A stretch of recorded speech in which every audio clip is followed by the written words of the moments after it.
Welcome back to For the Record. The income tax cuts Governor Evers signed into law this week impact a wide range of incomes, from a low of about $24,000 a year if filing singly, all the way up to about $350,000 a year if filing jointly. Now, that's thanks to lowering the income tax rate on Wisconsin's third tax bracket from 6.27% down to 5.3%. Now, I'm joined now by Wisconsin's Department of Revenue Secretary Peter Barca to help explain how much you will save and what you need to know for this tax year. Peter, thank you so much for joining me today. Perfect to be with you. Thank you so much. Peter, let's start basic. What's a person making $50,000 a year going to pay in state income taxes this year, and how much lower is that going to be from what they paid last year? Yeah, if you don't mind, let's use for a standard household, the average household in Wisconsin has $61,000 in income. And for that household, they would see a tax cut of $488 in the first year, and roughly the same in the second year. So $976 savings approximately over a 2-year period of time. So that's real money. It's a big tax break. It's almost $500 a year, and I know we've heard very positive feedback.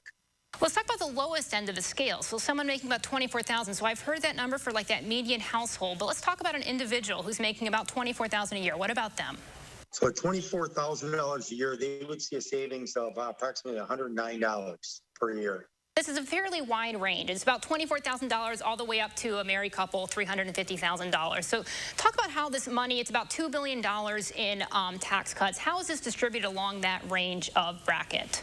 Well, it varies obviously based on income. We used the one example at $109 for someone at the lower end of that scale. Somebody in the $250,000 range on the other end of the spectrum would have a savings of about $2,400.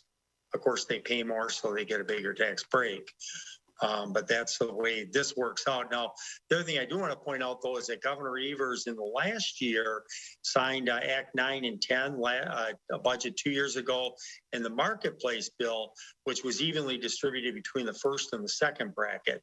So in that distribution, it turned out a lot better for people at more of the middle class and those struggling to get there. This was designed by the Republican legislature to be a little bit more heavily tilted towards the, the upper end of that scale. What's going to happen 3-4 years down the line? How permanent are these? Well, these are permanent changes. So somebody in that bracket will remain at that level, roughly speaking. But, 2 years from now, there'll be another budget and there could be adjustments. But if, let's say, 2 years from now, there are no adjustments made, then they would continue to be in that same category and have roughly the same tax liability if their income remained the same. Governor Evers, in a press conference this week, took credit for signing the tax cuts into the budget, with Republicans swiftly pushing back. Here's what both had to say.